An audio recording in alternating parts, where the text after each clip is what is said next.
어떤 교회에 믿음이 좋은 성도님이 계셨습니다. 신앙생활을 열심히 했습니다. 무엇보다도 성경을 읽고 또 읽었습니다. 그러다가 베드로가 무리를 걸었다는 기적에 감동을 받았어요. 나도 베드로처럼 무리를 걷고 싶다. 베드로도 했는데 내가 못할 것이 무엇이냐 하면서 무리를 걷기를 소망했습니다. 그래서 열심히 준비를 하고 저수지로 갔습니다.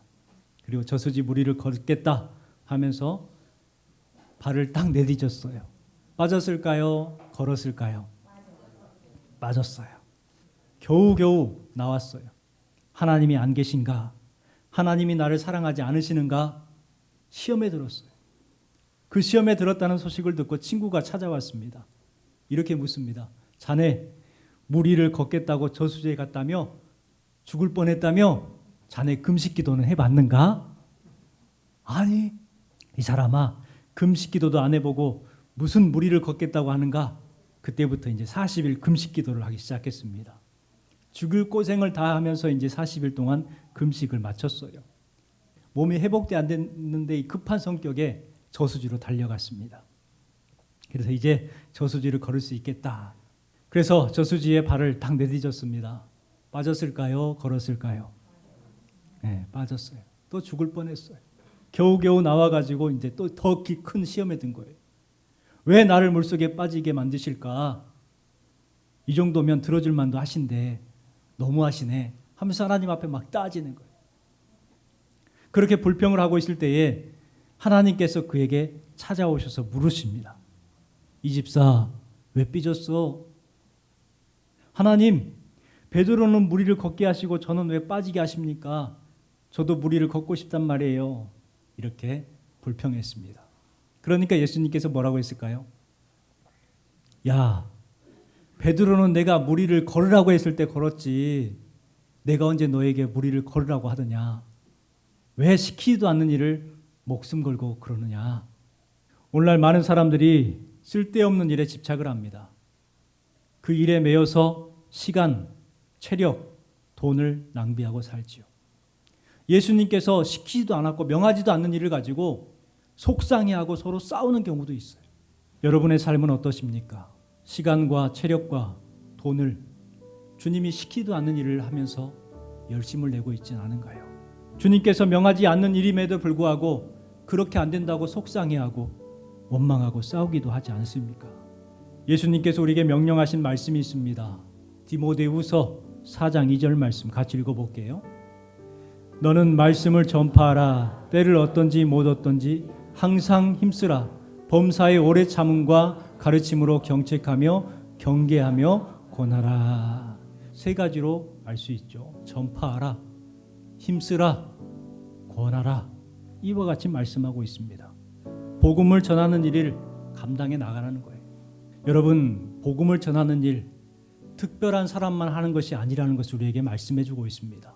우리 모두가 해야 될 일이라는 거예요. 우리가 복음을 심어야 될 첫 번째 장소가 어딜까요?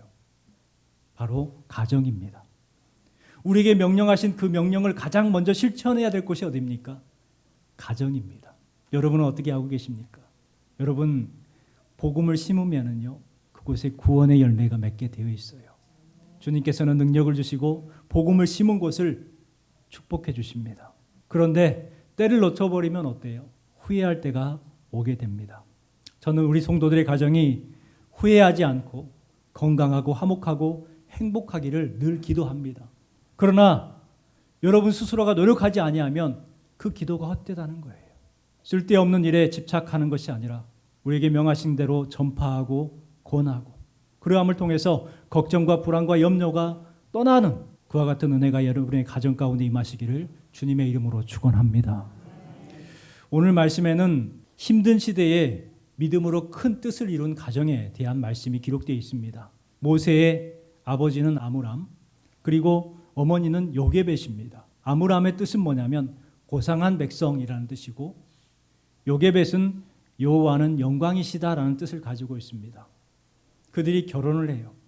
아마 그들의 이름처럼 그의 가정은 고상한 백성으로서 하나님께 영광이 되는 가정이 되길 소망하고 원했을 겁니다. 그래서 아들, 딸 낳고 행복하게 살고 싶었을 거예요. 그런데 그들의 현실은 그렇지 않았습니다. 너무나 고통스러운 현실이었습니다. 얼마나 고통스러웠냐면 딸을 낳았어요. 그 딸의 이름을 미리암이라고 짓습니다. 그들의 이름에서 알 수 있듯이 요게벳과 아므람의 그 가정이 얼마나 힘든 삶을 살았는지를 알 수가 있습니다. 그래도 첫째 딸과 첫째 아들을 낳았을 때까지만 해도 살만은 했어요. 힘들어도 살만 했다는 거예요. 그런데 셋째 아이를 임신을 했습니다. 그 가정에 큰 문제가 생겼어요.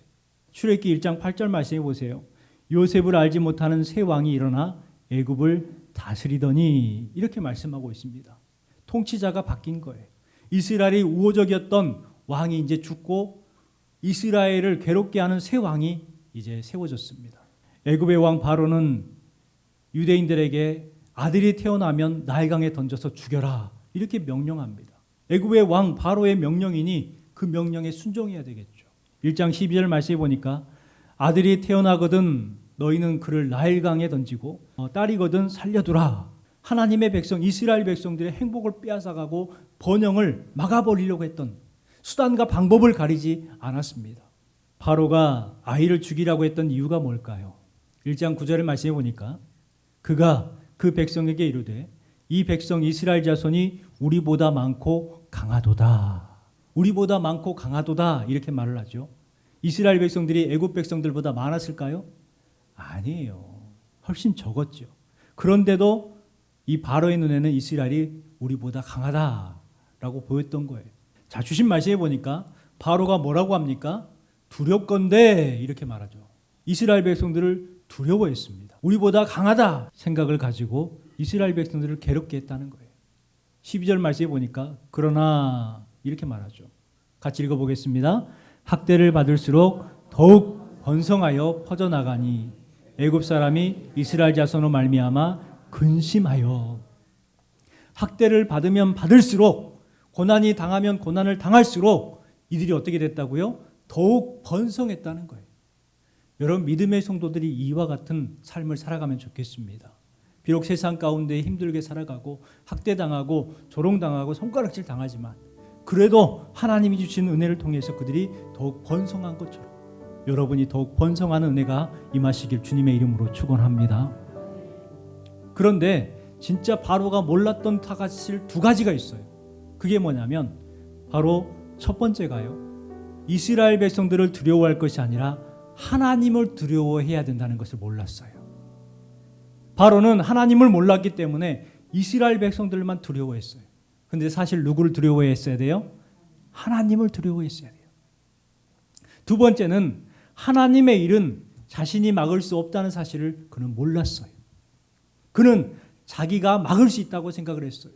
하나님이 하시는 일이라도 내가 애굽의 통치자 바로이기 때문에 저들을 막을 수 있을 거라고 생각했던 거예요. 그런데 그 막을 수가 없어요.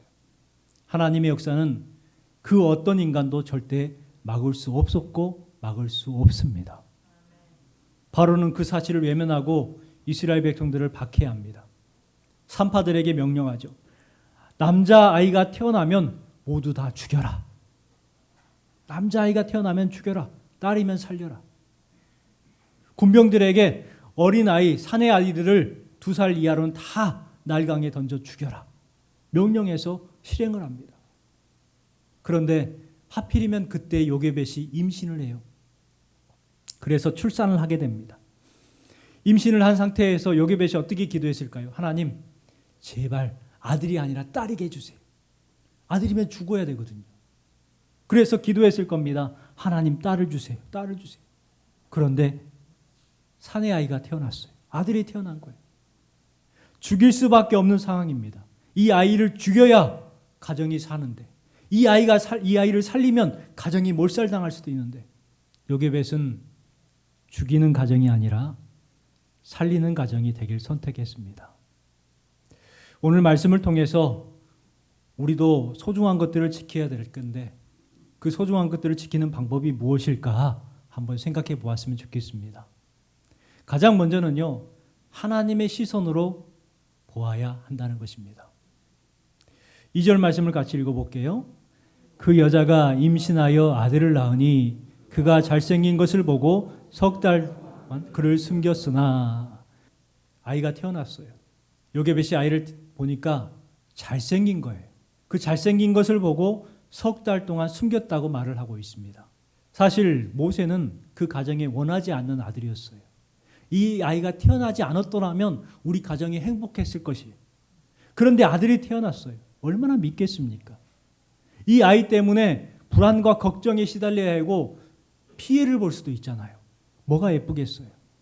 잘못하면 가족들이 몰살당할 처지인데. 그런데 그 아이를 숨겨서 살립니다. 그 이유가 뭐라고요? 그 아이가 잘생겼다는 거예요. 잘생긴 것을 보고. 갓난 아이들이 잘생겼습니까? 아시잖아요. 뭐 이렇게 쭈글쭈글 못생겼어요. 그런데 오늘 주신 말씀에 요게벳은 어떻다고요? 그 아이가 잘생긴 것을 보고. 여러분, 여기서 잘생겼다는 뜻은 그 뜻이 아닙니다. 잘생겼다는 것은 히브리어로 토브라는 단어를 사용합니다. 이 토브는 언제 사용이 됐었냐면 하나님이 세상을 창조하시고 나서 뭐라고 하셨어요? 보시기에 좋았더라. 이때 쓰였던 단어가 토브입니다. 그러니까 이것은 사람이 볼 때 잘생겼다는 것이 아니라 하나님이 볼 때에 준수하다는 거예요. 이것을 잘 해석해 놓은 말씀이 사도행전 7장 20절 말씀에 기록되어 있습니다. 같이 읽어볼게요. 그때에 모세가 낳는데 하나님 보시기에 아름다운지라. 하나님 보시기에 아름다운지라. 그러니까 요게벳이 단순히 이 아이가 정말 잘생겼다 해가지고 석 달 동안 숨긴 게 아니라 자신의 사람의 눈으로 본 것이 아니라 하나님 보시기에 아름다웠기 때문에. 모세의 부모는 자식을 짐덩어리로 보지 않았습니다. 자식을 내 마음대로 할 수 있는 내 소유물로 본 적도 없습니다. 하나님의 시선으로 그 아이를 바라본 거예요. 여러분은 여러분의 자녀들을 어떻게 보고 계십니까? 내가 내 몸으로 낳은 자녀라고만 생각하십니까? 그래서 여러분의 소유처럼, 또 어떤 분들은 짐덩어리처럼 그렇게 여기고 계십니까? 그것은 잘못된 시선입니다. 요게벳과 같은 시선으로 우리도 우리 자녀들을 보아야 되는 거예요. 우연히 생긴 것이 아니잖아요. 하나님이 주신 생명들인 거예요. 우리 자녀들은 하나님의 뜻이 있어서 이 땅에 태어났다는 거예요. 그렇기 때문에 장애가 있어도, IQ가 조금 떨어져도, 외모가 부족해도 하나님이 주신 귀한 생명들인 거예요. 그런데 그 아이들을 짐덩어리처럼 여겨요? 그것은 잘못된 시선으로 우리 아이들을 보는 것입니다. 출애굽기 4장 11절 말씀 같이 한번 읽어볼게요. 여호와께서 그에게 이르시되 누가 사람의 입을 지었느뇨?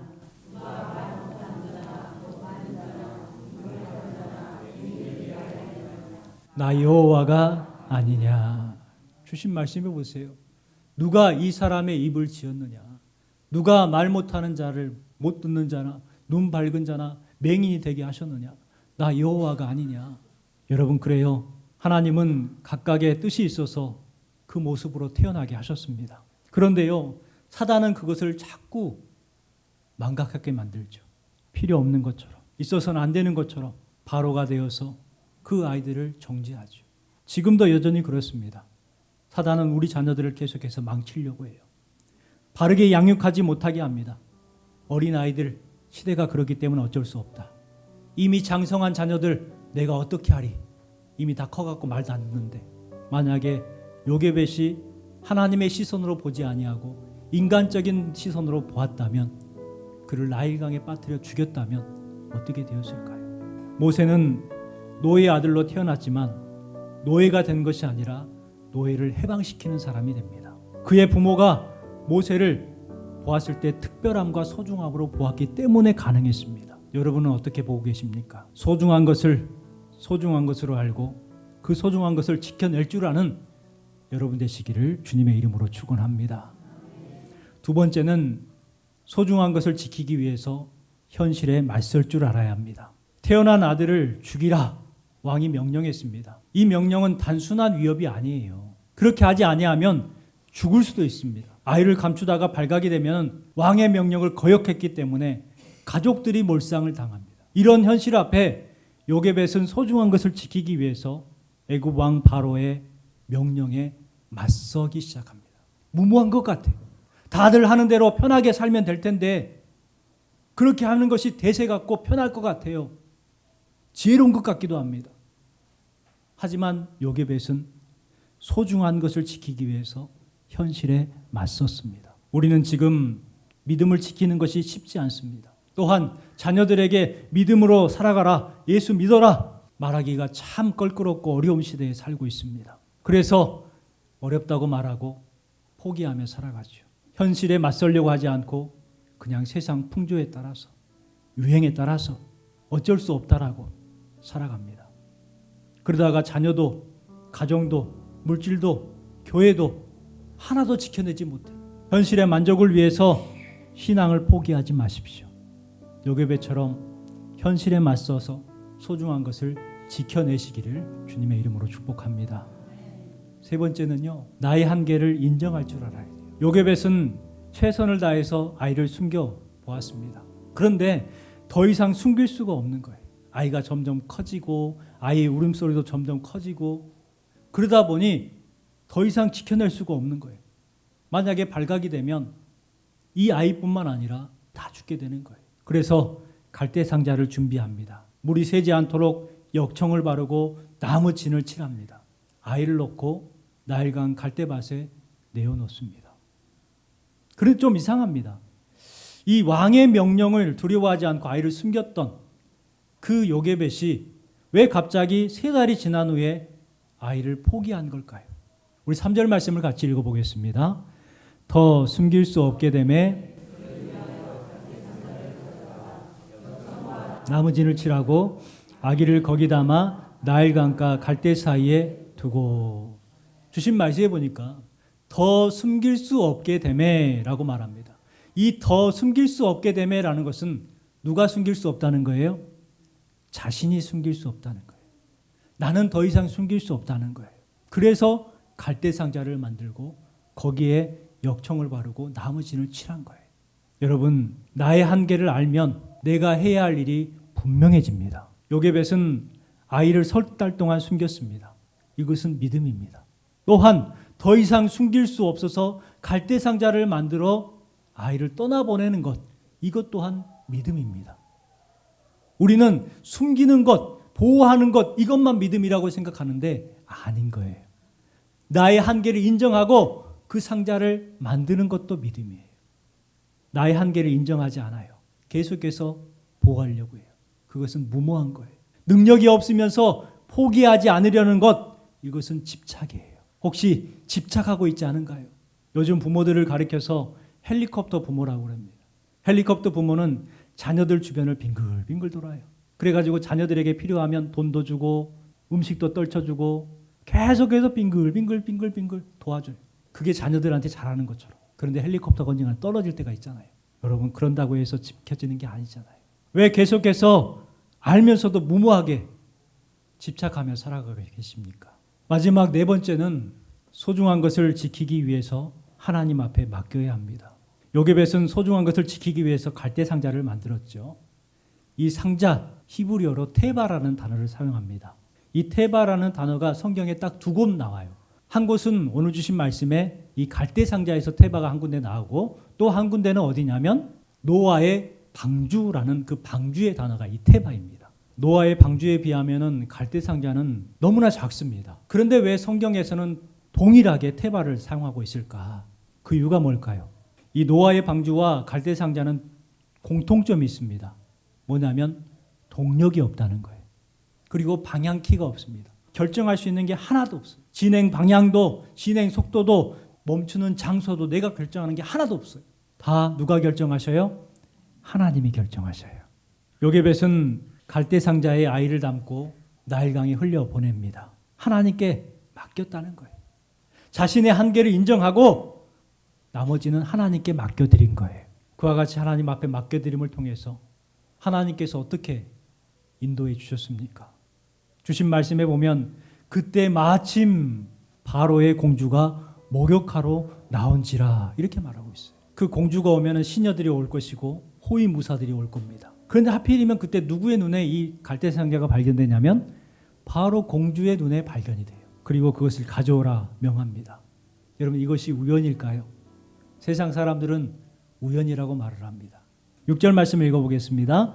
열고 그 아기를 보니 아기가 우는지라 그가 그를 불쌍히 여겨 이르되 이는 히브리 사람의 아기로다. 그 상자를 열어보니까 아이가 울어요. 보니까 히브리 사람의 아기입니다. 이 아기는 어떤 아이예요? 죽여야 되는 아이예요. 그런데 공주가 어떻게 반응했습니까? 불쌍히 여겨, 이렇게 말하죠. 불쌍히 여겼다는 거예요. 여러분, 그 죽여야 될 아이를 불쌍히 여기는 그 마음이 우연한 마음이었을까요? 10절에 보면 공주는 그 아이가 자랄 때까지 기다렸다가 후에 자기의 아들로 삼습니다. 그리고 그의 이름을 모세라고 부르죠. 애굽의 아이들도 많았을 텐데 왜 히브리 아기를 자기 아들로 삼았을까? 사람들은 이것을 가리켜서 우연이다, 운이 좋다라고 말을 합니다. 여러분, 우연이고 운이 좋았을까요? 이것은 하나님의 인도하심이요 섭리하심이요 계획하심이었어요. 여러분, 이와 같은 인도하심과 섭리와 계획하심을 경험하기 위해서는 어떻게 해야 되냐고요? 하나님께 맡겨드릴 줄 알아야 돼요. 나의 한계를 인정하고 하나님께 맡겨드릴 때에 그때서 비로소 하나님께서는 인도하시고 섭리하시고 계획하심을 이루어 나가신다는 거예요. 정말 소중한 것을 지키는 가장 안전한 방법은, 또 가장 현명한 방법은 하나님께 맡기는 것입니다. 요게벳이 하나님께 맡겼어요. 나는 할 수 없지만 하나님은 하실 수 있습니다. 나는 모르지만 하나님은 아십니다. 나는 연약하지만 하나님은 강하십니다. 나는 실수하지만 하나님은 실수하지 않으십니다. 나는 변할 수 있지만 하나님은 변하지 않으십니다. 여러분, 정말 소중한 것을 지켜내기를 원하십니까? 그러면 오늘 주신 말씀을 기억하고 현실에 타협하지 마시고 현실에 맞서 이겨내시기 바랍니다. 나의 한계를 인정하시고 하나님께 맡겨드리시기 바랍니다. 그래서 여러분 자녀들을 지키시고요, 여러분의 일터를 지키시고 여러분의 물질도 지키시고 여러분의 삶과 여러분의 인생을 지켜내시기 바랍니다. 하나님께 맡기심을 통해서 하나님의 이끄심을 경험하는, 그래서 소중한 것을 지켜내는 우리 성도들 되시기를 주님의 이름으로 축원합니다.